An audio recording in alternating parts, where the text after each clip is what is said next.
TV cartoon पाहिला आणि झोपली. 10 मिनिटात झाली ना सुरुवात सिनेमाची. अहो स्वप्नात मी एका मोठ्या बोटीतून जात होती.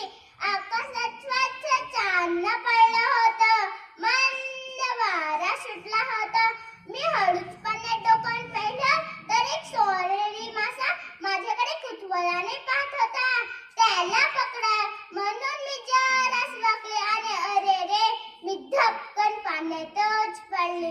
माझे नाकात तोंडात पाणी जायला लागले. अहो स्वप्नातले मला पोहता कुठे येत होतं. मी मोठमोठ्याने ओरडायला लागली, वाचवा वाचवा, आई ग मला वाचव. मग कोणीतरी मला अलगद पकडून नेत असल्याचे जाणवले. मी हळू डोळे मिटून पाहिले तर पाण्याची खाली सुंदर झाडी होती. निळ्याडे रंगीबेरंगी अनेक प्रकारचे मासे होते. जिने मला धरले ती तर खूपच सुंदर मुलगी होती. सोनेरी केसांची, निळ्या डोळ्यांची. पण हे काय, तिचे खालचे शरीर तर मासासारखे होते.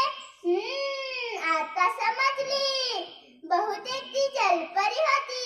त्या जलपरीने मला एका महालात नेलं. तिथे सगळीकडे पाणीच पाणी होते.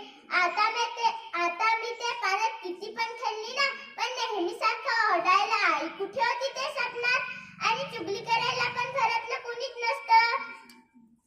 त्या महालात मोराच्या शासनावर एक दाढीवाला माणूस मुकुट घालून बसला होता. त्याच्या आजूबाजूला अनेक लोक बसली होती.